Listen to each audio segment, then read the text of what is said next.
Yes. I'm so conservative, I'm conservative, one of the. Last one I had said, that's the last one. Yeah, well, it's difficult, yeah. I got it twice too, but. Yeah, you printed the word, you should see. Oh, I. Because they could do that something. But I just. Or 10 years I don't know. Curtis called himself Curtis. All right.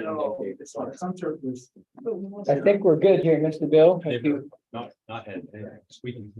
Yeah, We are live on YouTube. we're live and here we are talking about. Yeah. Okay, we're live. Once again, we are diving into medieval times, part three. Can you believe we have gone through, I don't know how many months? Did we start last fall with medieval times? I think we did. So we got through two sections of medieval times last year. And here we are starting part three. I thought maybe we would get through all of medieval times in 1 year, but that did not happen. I keep finding more stuff. In fact, if you were with us from the very beginning of this class, and we started with ancient times and way back with the ancient civilizations, as you know, I am redoing that on Youngstown Christian Television, a show called Discovering His Story or History. And you may think, well, I've already seen it. No, you haven't, because I keep studying, unfortunately, finding out new stuff. And so some parts of the lectures that I'm doing now will be entirely different than what you saw before you're here. So whether you have or have not been a part of our class before, I would recommend you going to yctv.org and look at Discovering His Story. If you go to the website, you can go down, scroll down to Discovering His Story, and they're archived. All the episodes start with number 1, which gives 14 evidences outside the Bible for a young earth. Something that certainly all of us ought to be aware of, so we can talk to people about those issues. And then in the next episode, I talk about the missing links, cavemen, all that kind of stuff. And then subsequent episodes, we talk about the flood, the Tower of Babel, get into the first civilizations following the flood. And now I think the one that's airing this week is probably the 12th or 13th or 14th episode, and we're in the middle of Egypt. So really interesting stuff, I think. And I think if you're a student of history and or a student of the Bible, and if you're a student of the Bible, you ought to be a student of history. This is good stuff for you. But we're far beyond that now. We're in medieval times. We've gone through, in a sense, the worst of it from the standpoint of just a lot of moving away from God, of the church becoming more and more corrupt. We've gotten to the point, we had the Crusades. I think that was the last thing that we covered last spring, was the Crusades. And we saw the reasons behind it, the results of it. There were some good results, but there was some bad stuff that happened during the Crusades as well. So now we're coming out of that into the last period of time within the medieval ages. And in this time period, there are great changes that are going to be taking place, which is eventually going to set up what's going to happen with the coming of the Reformation. So you may look at this and say, why does it matter? But if you don't understand what led to the Reformation, you won't understand the Reformation or how it happened. So this is a great place to begin moving toward that. In the economic, social, and political developments of the Middle Ages, we can see the beginning of modern Western society. By the way, something which is ignored in most of our universities today. Oh, do you have a question, Mike? Sorry, yeah, what years are we talking? Okay, we're in the late medieval period now, so it's going to be from around 1200 to 1500. 1200 to 1500. This is the end of the medieval period. The period that begins after this is called the modern period. So we're inching close to that. During this period, this late medieval period, Europe experienced significant changes. Trade was pursued with renewed vigor. Towns grew in size and importance. Remember, before this, they had been operating under a system called feudalism. Remember that? A feudalism where you had a lord who owned land, and those who worked the land under him were called what? Peasants or serfs. And the serfs basically never left the manor, which is the area owned by that lord. But then in the feudal system, we also had a system of lords being subservient to other lords, in that there were lords that might rent out their land or even give their land to other nobles. And so those lords would become vassals to the lords over them. The serfs were vassals to the lords on whose land they lived. That lord may be a vassal to a lord over him, who might be a vassal to a lord over him, and everybody is a vassal to the king. And if lords went to war with one another, all of their vassals were to fight on their side. And if you were under more than one lord, because you own land from different lords, then you had to kind of pick which side you're going to go on. But it was a system which did not allow for much flexibility. If you were born a serf, you die a serf. If you were born on a manor, you probably never left that manor your entire life. But the Crusades changed all that, because serfs became involved in the Crusades. If you want to see how, go back to on YouTube, go back to the lectures that we did covering the Crusades last year on YouTube under Poland Village Baptist Church, or wait for me to get to it in discovering his story, which could be another year or so. I don't know. Could be longer. Tom Gregory, the guy who runs that, said that somebody had sent in a question, because he has a question and answer show there too, a question about how we got our Bible and stuff. And I said, well, in a few years, I'll get there. But all right. So anyway, so this is a time of great change. The Crusades brought about an interest in products coming from Asia, because as Crusaders went to the Middle East, they came in contact with things like silk and spices that the Arab trade had brought there. And so that trade developed. The Arab trade then was taken to Europe. And so trade began again. And when you've got trade, you have people saying, well, how do I trade with somebody? Well, I'll sit by the side of the road at this intersection, and people, as they come along, maybe will trade with me. Well, eventually more than one person gets there, and pretty soon you got a town. That's how towns develop. And so towns began to grow in size and importance, and a new social class emerged. Contact with other cultures sparked interest in learning and the arts, and national states began to appear. At the same time, the feudal and manorial systems weakened, and the church, once the dominant force in Europe, declined in strength and influence. That's an introduction, a little bit of an overview of this period of time at which we'll be looking. First of all, let's consider the revival of trade. The reopening of trade routes between Western Europe and the East was a major factor in bringing about the demise of barter and the subsequent revival of European commerce. Now, you think about this. Yeah, I hope you remember what barter is. This is where you simply trade goods with one another.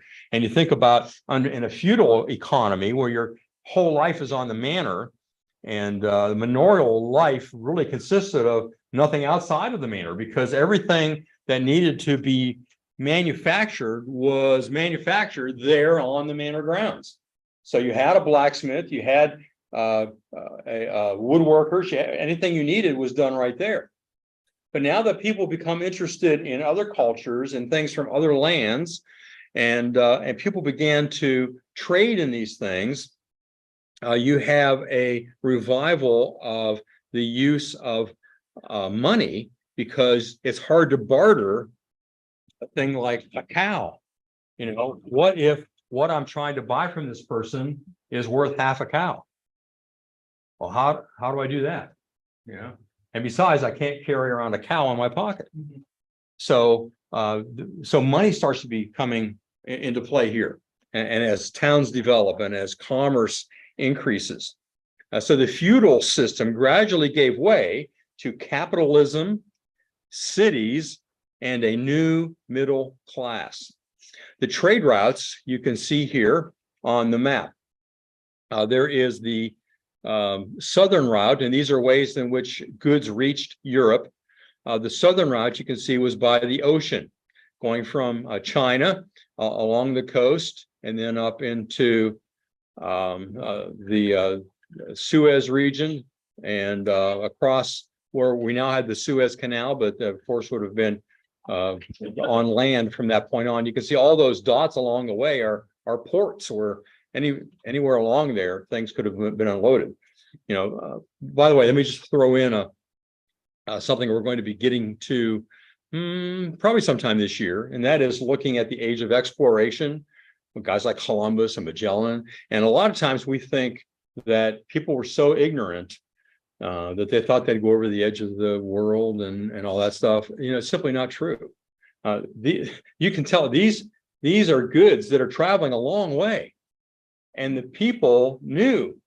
They knew about these other places, not so much. Marco Polo ended up bringing a lot of information back about China, but these are trade routes that have been well established. So you can see that the Chinese especially were sailing all along here. You see that along the eastern coast of Africa, one of the routes goes down to the island of Madagascar. You know, this was a well-known route. And eventually someday I'll tell you about how the Chinese Navy continued to go down around Africa. But that's a story for another day. These are trade routes that began to influence Europe. They had been coming into the Middle East for some time, but now Europeans have been into the Middle East and they know about these products and they're interested in selling them. Okay, that makes sense? So the southern route was almost entirely on water, from India and China, across the Arabian Sea, up the Red Sea, across land to the Nile River, and then across the Mediterranean Sea to Europe. Then there's the central route, where ships carried goods to the Persian Gulf. That would be on the right-hand side of Arabia. And then caravans transported the merchandise to Baghdad or Damascus, and then from there to port cities along the Mediterranean and Black Seas. Then there was the northern route, also called the Silk Road. Maybe you've heard of that, in which case goods were brought overland the entire way across Central Asia to Constantinople. All right, so those are the trade routes, 3 trade routes bringing all kinds of material goods from China and India. Any questions or comments about these trade routes and the influence they had? Modern, right now, I don't got the whole story right, but they're rebuilding. You know, there's a whole huge, The Silk Road. the Silk Road, Mhm. really huge construction from China all the way into Turkey and all the way there. They're trying to build a land route to do exactly, to increase the trade that way. And primarily to trade in energy. Yeah. Yeah, China is investing a lot of money in that connection, which goes largely to the Muslim nations around Israel. Isn't that what they call the Belt Road? Yeah, That's it. yeah, it's a revival of the Silk Road, but yeah. All right, any other questions or comments? All right, next, let's look at a development that occurs in these new towns, and that is markets and fairs. Markets became the primary centers for trade as merchants gathered along important highways. The example I gave before, they gathered in church courtyards or village squares. something that is still done today. Fairs were more regional or even international and attracted merchants from all over Europe. Held from several days to several weeks, these became more than just a place to exchange goods, but also an opportunity for festivities. And I'm going to show you some pictures later of how that continues to be the case. How any of you have been to Europe? Okay, and Germany primarily? Yeah, and so you've probably seen some of these markets. Markets, that's for sure. Yeah, yeah, they continue to do that. Here we have to pretend like we're reminiscing about the old days. You know, we go to maybe there's a German market that's set up in Pittsburgh every year and other places, or maybe we just go to Rogers. The same kind of thing. Really, people gather together to trade goods, and you go there and find things that you're looking for or not looking for. Same idea. So, as I mentioned before, if you're going to have marketing, merchandising, you need to have money. You can't barter everything. And so the expanding markets and trade fairs meant that money was needed. Feudal lords and commercial towns began minting their own coins. The wide variety of coins in use led to a need for a money changer. We're primarily Christians are familiar for that because of the money changers in the temple. They were doing the same thing. They're exchanging one form of currency for another. And so they're doing that. And these money changers have to be somebody who could judge the approximate value of coins, discover counterfeit currency, and determine one currency's value in relation to another. They also provided the services of safekeeping and lending. So this is the origin of what we might consider to be banks. By the way, it just occurred to me, I'll throw it in here, is the origin of the word bank. And anybody ever hear that? It comes from the Italian word for bench, which is banca. That's according to what I've read. I don't speak Italian, but apparently that, they have it because those that were exchanging money lenders and so on would sit on benches out in the marketplace area. So if you're going to go exchange your money, you would go to the banca or go to the bank. Next, let's consider the medieval church and business practices.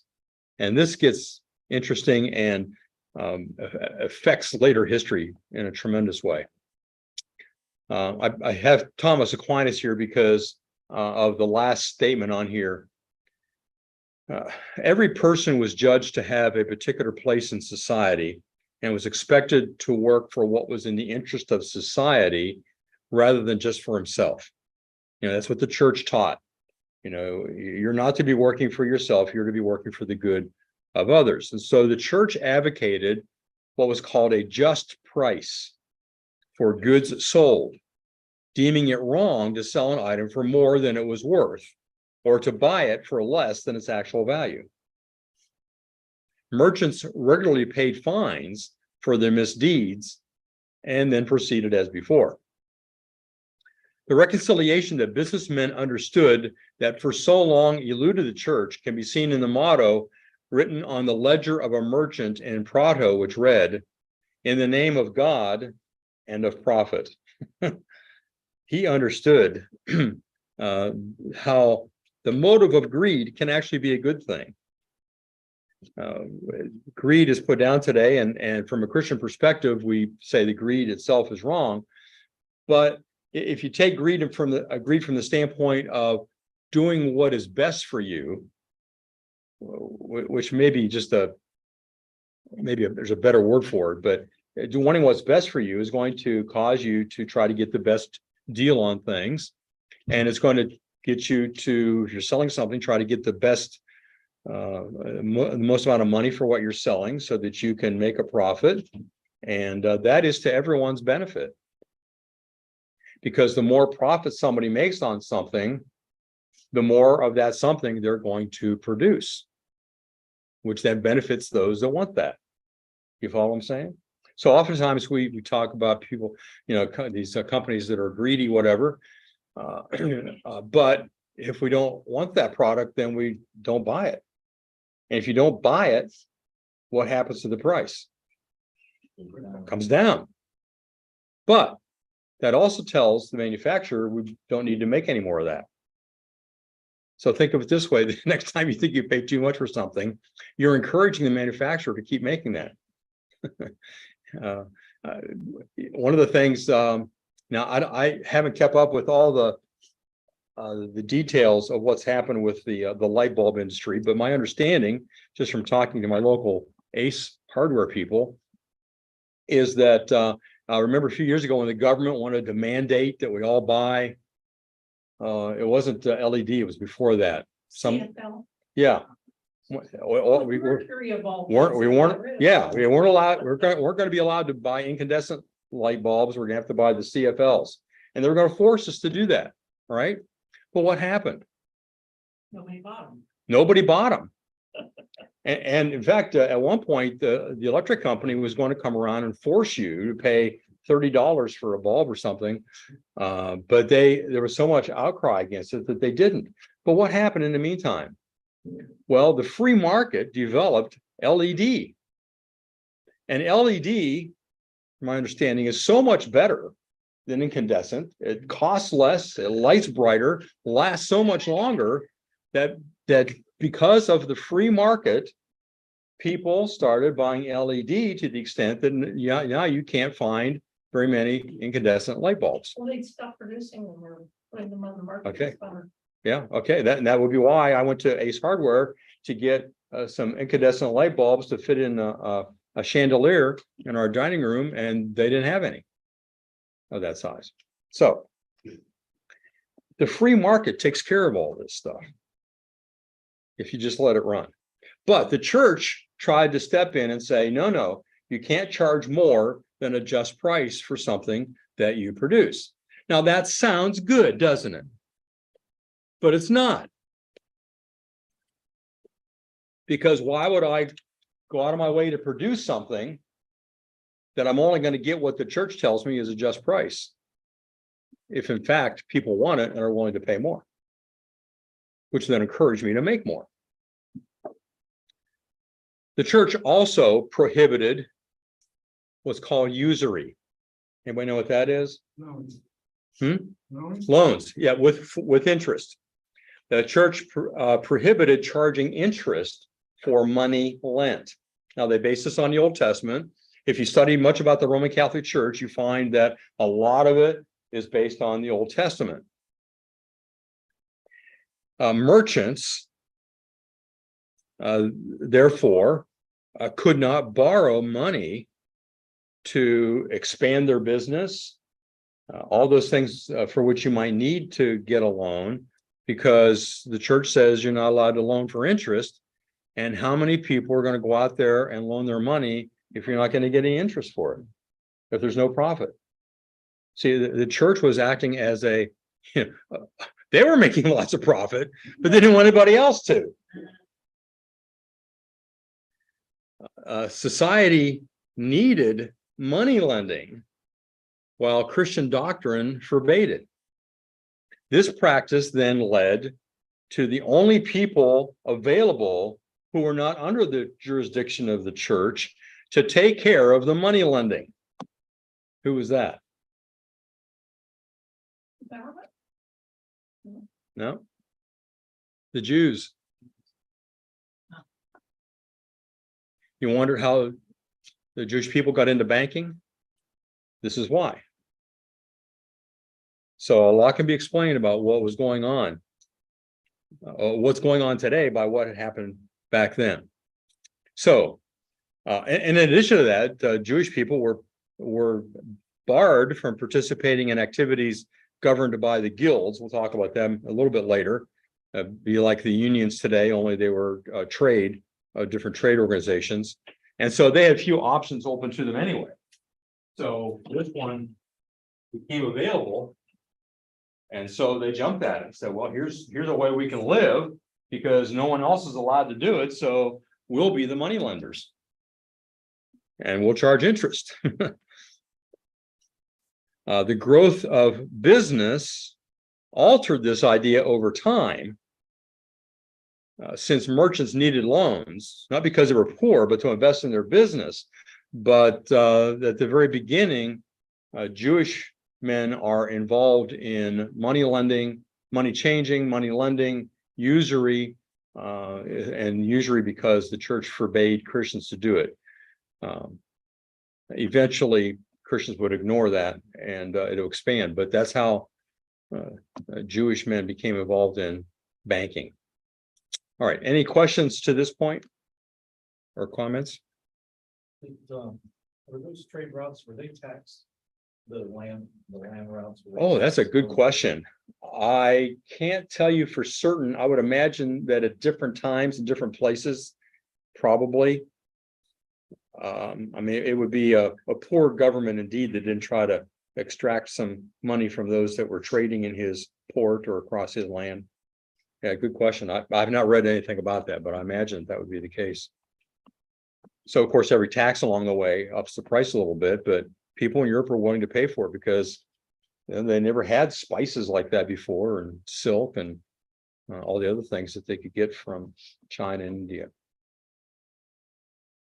But if you don't mind me tossing in economics here once in a while, it reminds me of something else, since you brought up taxes, because we hear all the time today that we need to tax corporations more.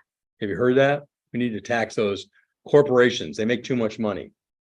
I've told my students for years, I'll tell you now, a little secret. Corporations don't pay taxes. They don't. Why do I say that? Some of you are nodding, you understand. Why is it I say corporations don't pay taxes? Whoever buys their products pays the taxes. So you can try to get the corporations all you want, those big nasty corporations, but they're just going to pass it on in the form of increased prices. And so it's just amazing to me how ill-informed the people of our country are, crying out for, yeah, more taxes on them. It's like, okay, we want to pay more for products. Okay, but they don't understand. Not the products they buy. Yeah, so they think, yeah. All right, any other comments or questions? That was a good one.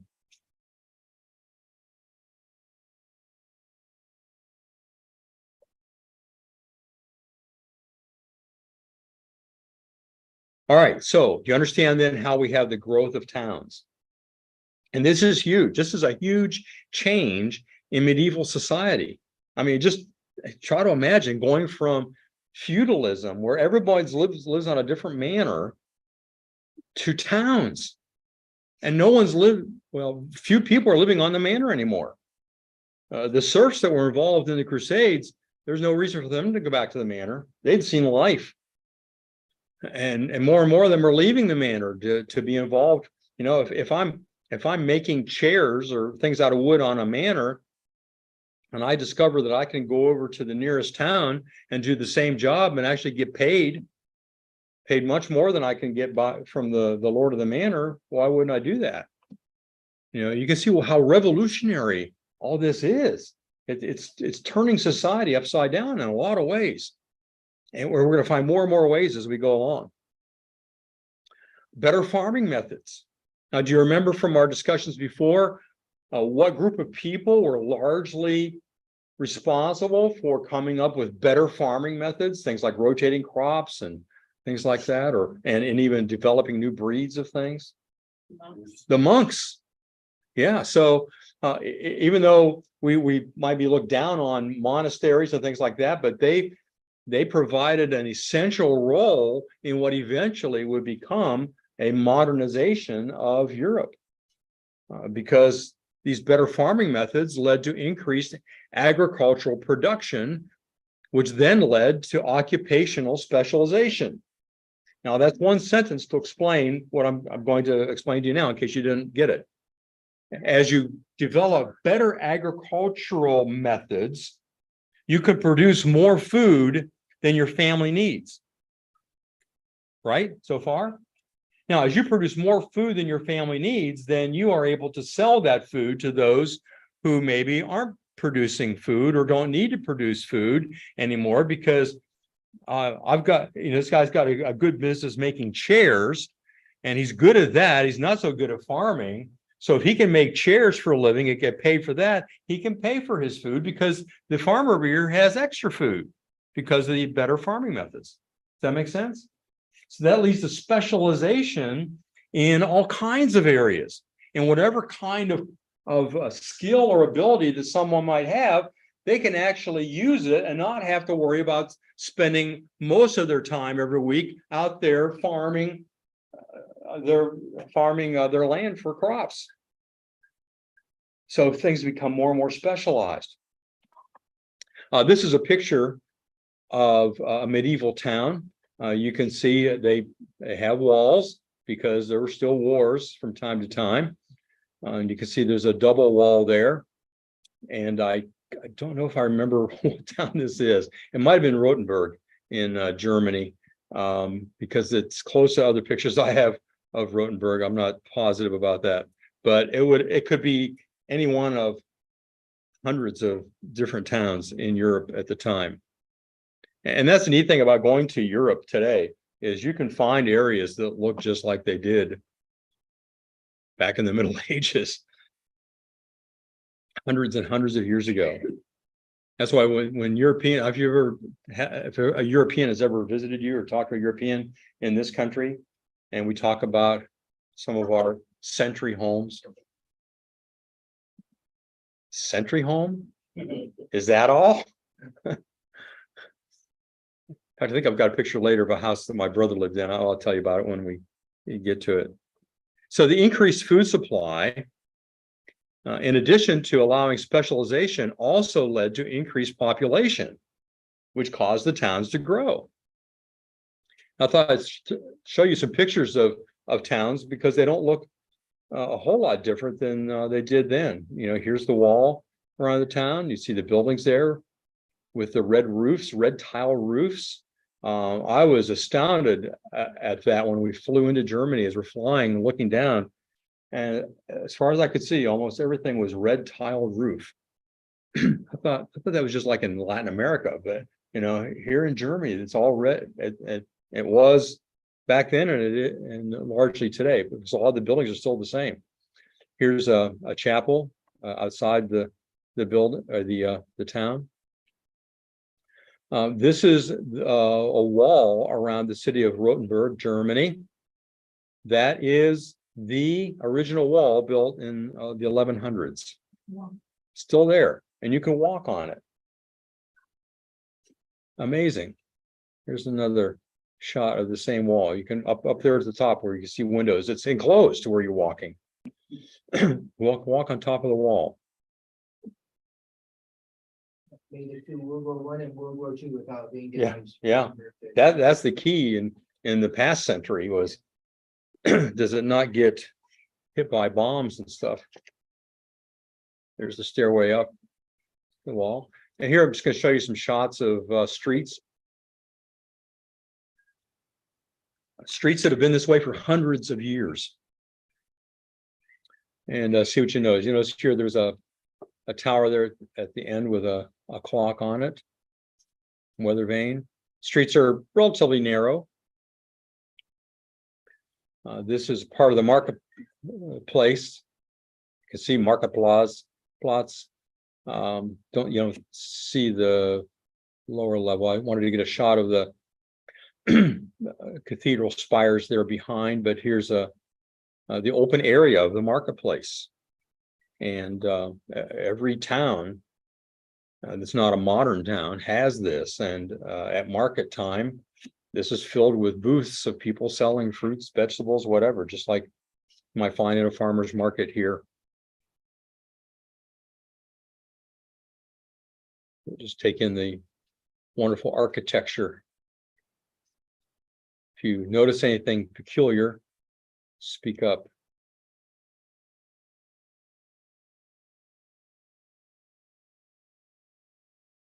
Notice how steep the roofs are. And how many floors there are above the roof line.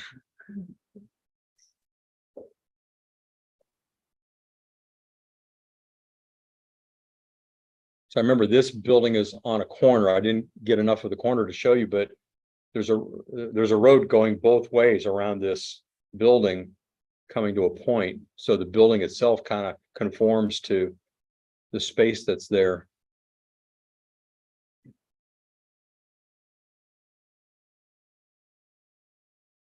They built like that place. That's a good question. I imagine that's probably, I mean, there's no, you don't want any flat roofs. In fact, I don't know why anybody builds a flat roof here even. Yeah, but- but you know, like this. Yeah. Yeah, and it stays there. Yeah, steeper so that it slides off more easily. That's a good observation. I imagine that's probably the case. Oh, there's that building I was telling you before. You can see the roads going on either side of it. And in fact, that building may have been built in stages, just from what I've seen of other buildings. You can see the different levels there. The top level may have been built hundreds of years after the bottom level. So as towns begin to develop, you know, the lords are kind of losing control over the people that are on their manor, and townsmen begin to gain basic freedoms. The people living in towns began to band together to gain independence from the feudal lord, either by purchasing their freedom, because in reality they belonged to that lord. So they could just walk away, but then the lord could come after them. I mean, they were borderline slaves, but they could purchase their freedom.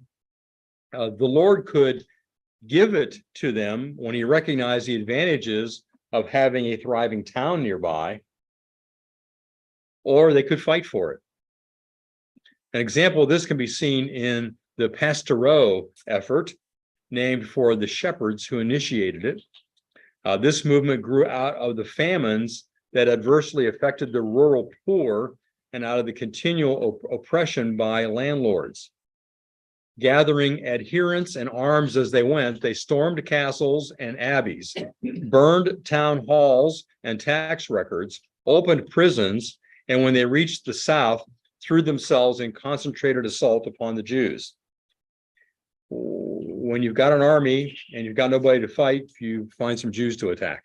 That's essentially the mindset of Europeans throughout the Middle Ages.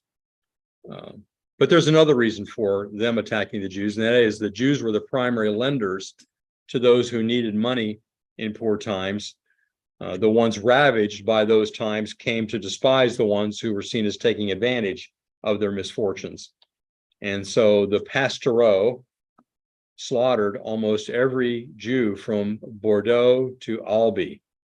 Despite the king's order that Jews be protected, local authorities could not restrain the attacks, and in some cases joined them. You can see in this picture what kind of a shop was on the lower level, at least. What is that? Yeah, right. So it's a drugstore. This is an example of the kind of signs that you still find today, but were in abundance in medieval times. Not everyone could read. In fact, very few people could read. And so if you wanted to demonstrate what kind of a shop you had, you would put out a sign with a picture on it. And so here's a sign. I don't know how well you can see it, but the last word in the sign is cafe. So the picture there is indicative of the name of that particular cafe. Here it is from a different angle. Maybe you can see that better or not.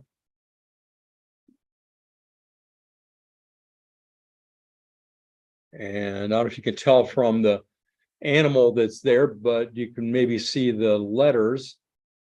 Can anybody read? Can you read that from there?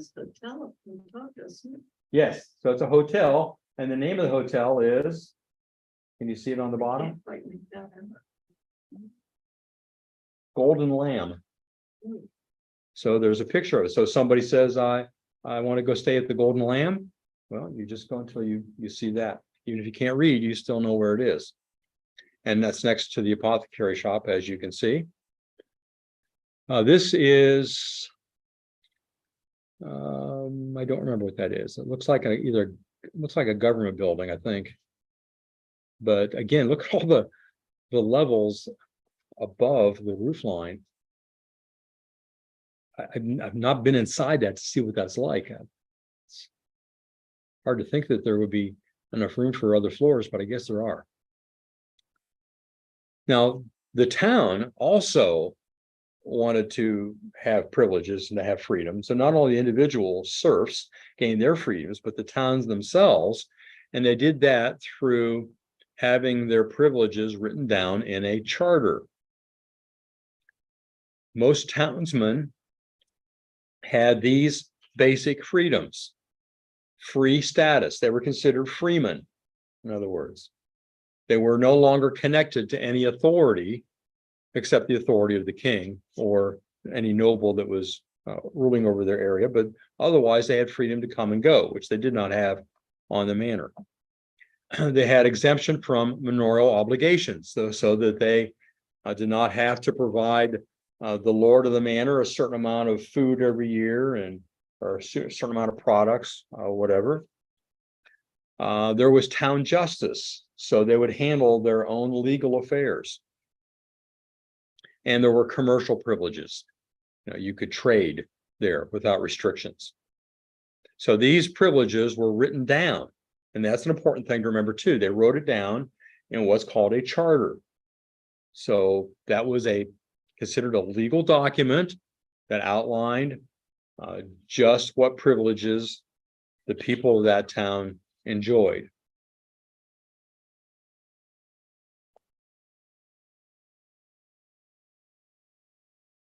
Any comments or questions to this point?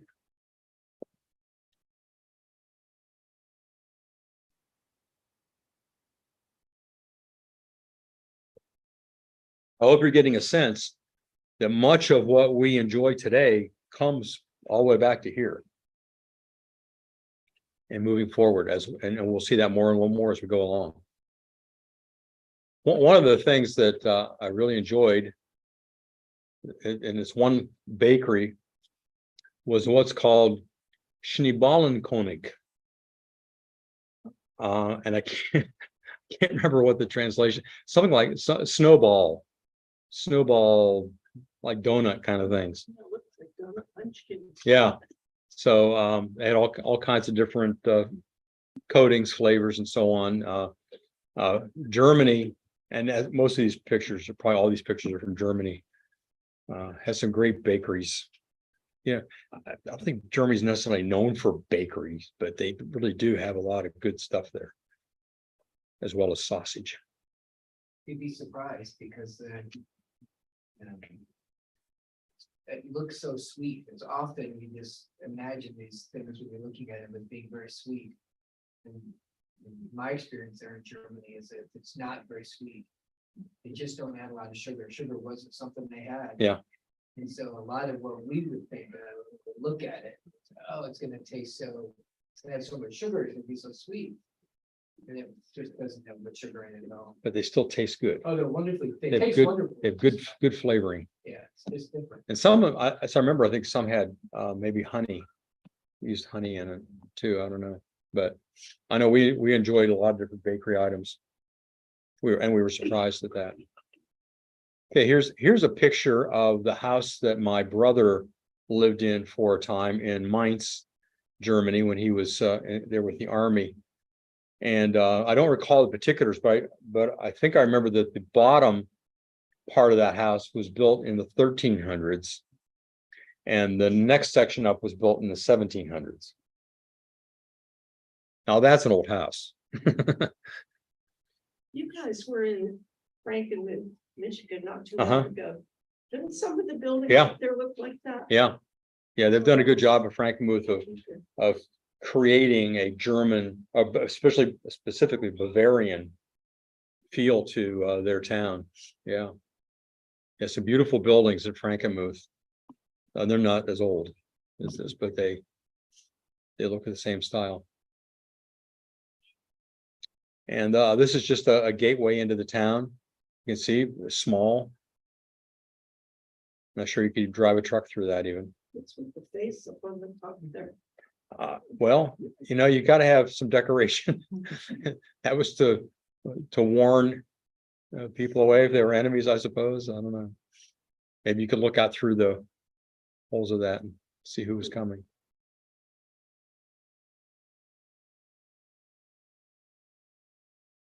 It's a tower. You can see right here. That's an opening. Anybody know what that opening is for? Shoot it. Yeah. down. Shooting arrows, bow and arrow, because it's got the long this way, so that's enough to have your bow up there, and so you can shoot an arrow through that, but it's narrow enough that not much is going to get in. So you'll see that in a lot of castles, town walls, things like that.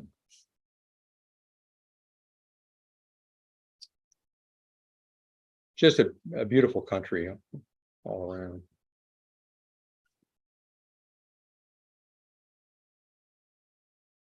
As you can see, as we were told in the 50s and 60s, the population would grow so much that we wouldn't have more than 2 feet per person. Well, still lots of trees around. Interesting looking house, I thought. Just the woodwork on these houses is amazing. And they're kept up very well. Now, this is not in present day Germany, although it used to be. This is in Strasbourg, which is a German name, in France. Strasbourg used to be in Germany. In fact, Strasbourg, we'll find later, was one of the leading cities of the Reformation, led by Germans, but it belongs to France today. But a large German influence still there, although there's also a French influence, which I won't get into. So there were lots of flowers planted, things like that you see in Germany, and the names of the streets were German names.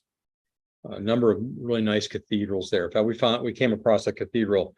We wanted to travel to France because we were so close. We thought we might as well, and so we finally convinced my brother to take us there. But his internet was down, and we couldn't research what was in Strasbourg, and I couldn't remember from my study of history how important it was. When we got there, though, we happened upon a cathedral, which was a copy of the Notre Dame Cathedral in Paris that they're rebuilding now. It's just like it, only smaller.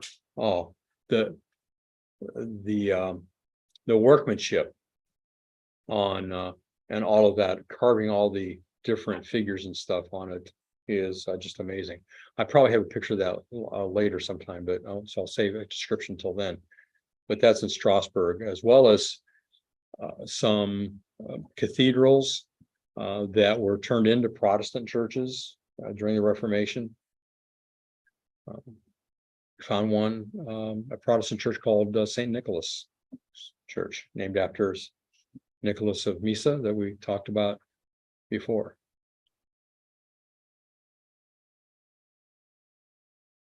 Lots of areas to walk here in Strasbourg.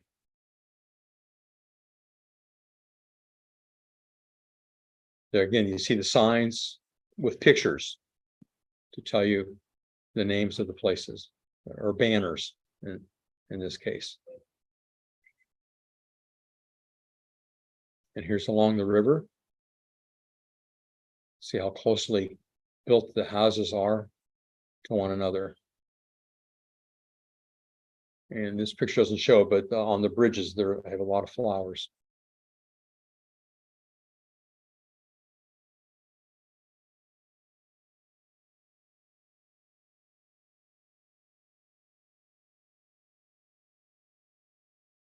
Are those buildings just individual homes, or are those like apartments? I think they're largely apartments. At first, they may have been probably a business on the bottom, and then the family lived above, and maybe other families lived too. I'm not sure how that all got split up.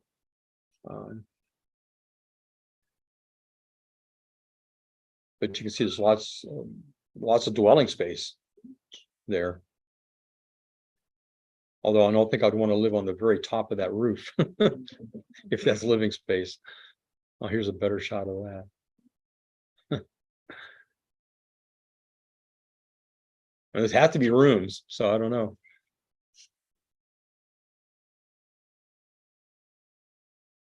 That's the entryway into the cardinal's residence. That would be the cardinal in the Roman Catholic Church. He apparently had not taken a vow of poverty. There's his residence, one wing of his residence.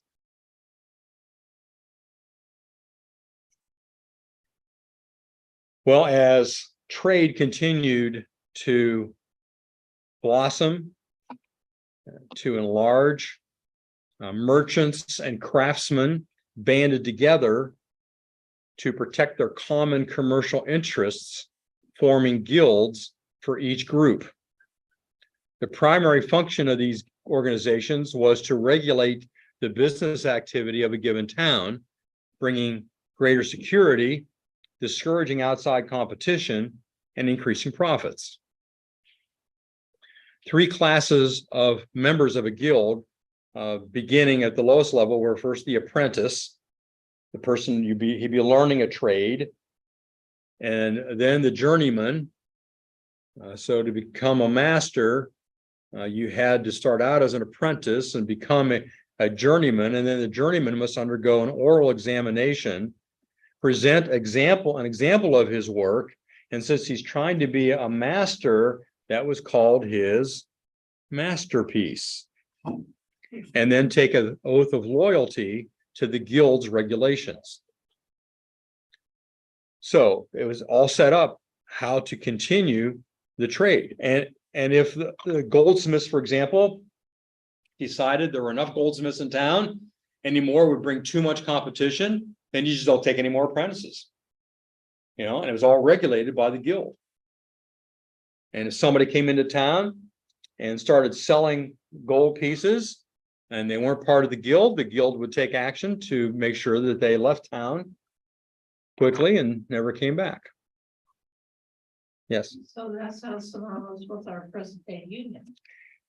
Except for the unions are the workers, whereas the guilds were the owners. I guess in simple terms.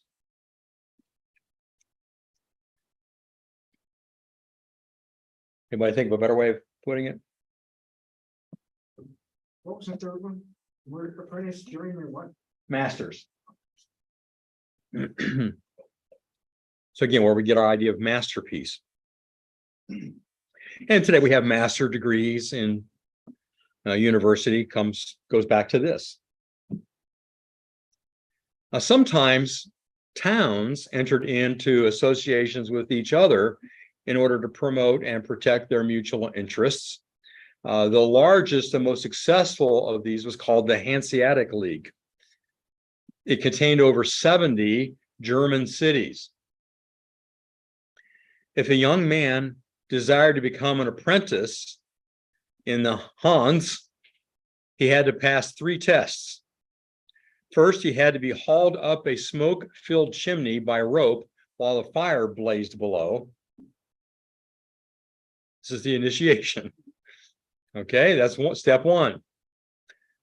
Second step, he would be dunked into a barrel of icy water. And just when you thought it was maybe over, thirdly, he would be beaten almost into unconsciousness. If he survived that and still wanted to join, then he would join the Hanse, the Hanseatic League.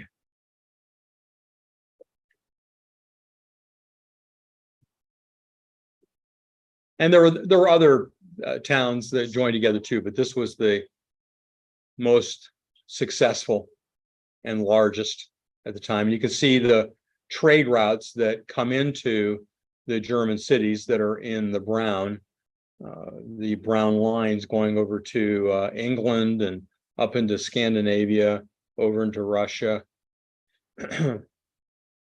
So trade was becoming a grand, it became successful on a grand scale. Trade was just increasing by leaps and bounds. And this is from a time when, as I said before, nobody traded beyond the manse. I'm sorry, the manor. And now there's trade going on all over Europe and into other parts of the world. Just an amazing and astounding change. Any questions or comments to hear?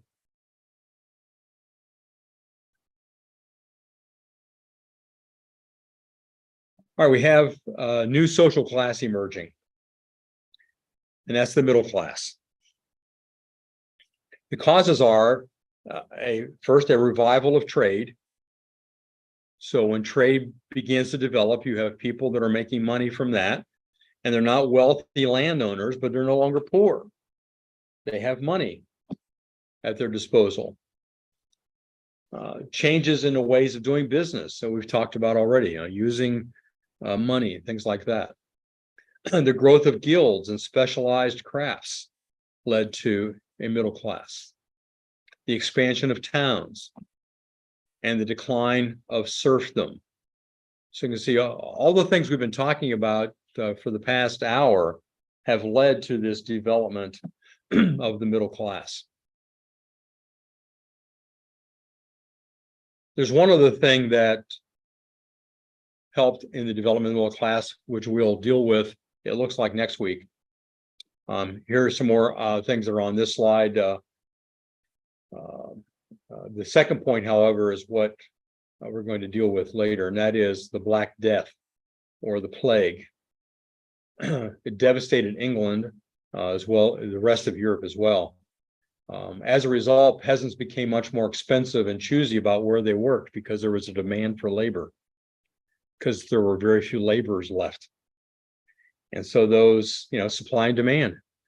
If you can supply labor, then you're in demand, and you can choose where and how much.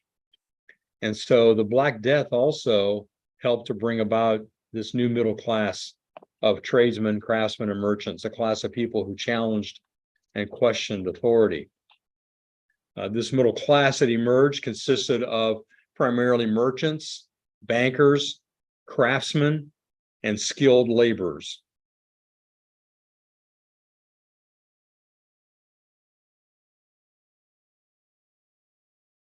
So if you had a skill, if you knew how to do something, you could be paid for it.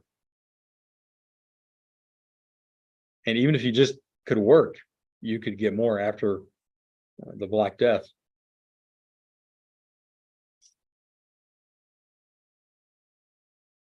And then lastly tonight, we'll look at the growth of small towns. This slide also indicates the fact that it created a new social class. The class shaped the new medieval society by contributing to the decline of the feudal system. We already mentioned that. Threatening the position of the nobleman. So as people are leaving the manors, as feudalism is declining, nobles have less power because they no longer control the people on their land. The people now are living in towns. Weakened the political authority of the noblemen.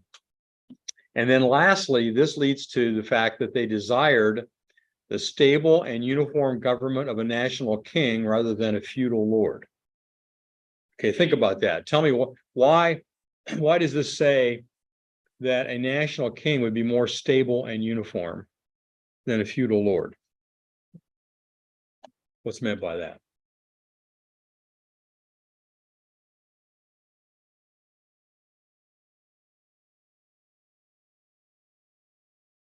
You understand the question?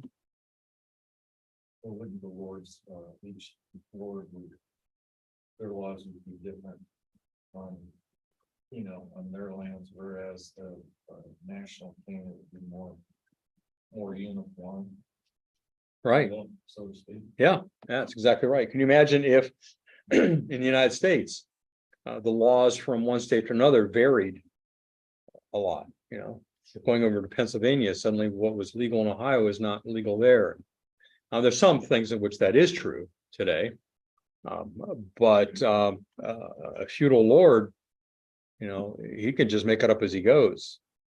And so this new class of people living away from the direct authority of the nobility begins to prefer having a national government rather than a local government that's so different from the next local government that it becomes difficult. I mean, consider even trading.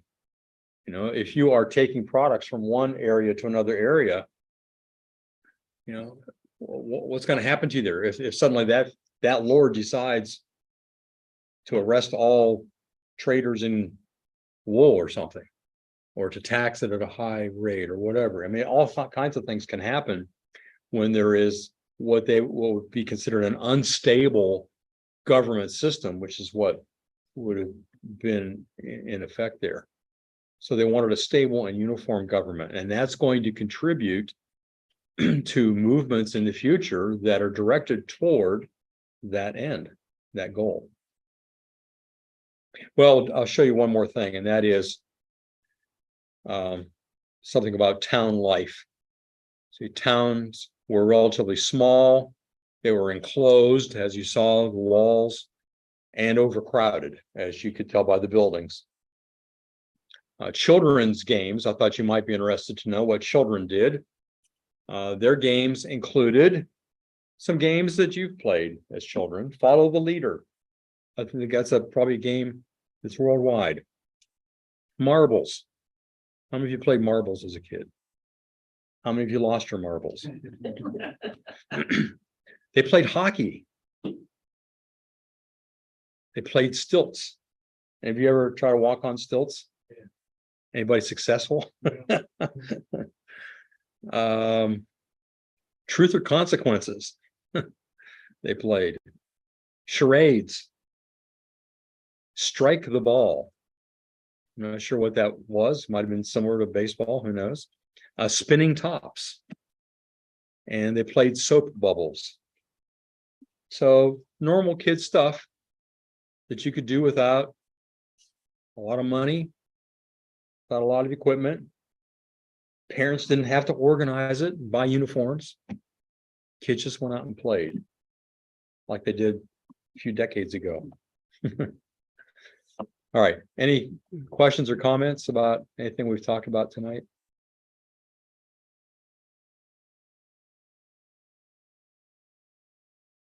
All right. This happens often that I promise that we're going to talk about something and then we don't get to it. If you're new, just get used to that. Because I never know how long it will take to get through material. That was very difficult when I started discovering his story, because I would try to plan out what would take 28 minutes and it just wasn't happening. So I finally decided I'll just quit where I am and say, join us next time. And so that's what I'll tell you. Join us next time and we'll look at something which is very intriguing. I think you'll find it interesting and disturbing, and that is the Black Death. You heard of it. Now find out all about it. Yeah, we should have some ominous music playing. All right. See you next week. Tell your friends. And remember, these are all on YouTube as well. If you want to look at past episodes, or if you miss a week, you can always go to YouTube, look under Poland Village Baptist Church and under videos, and you can find the different episodes that we have there. Slides on it?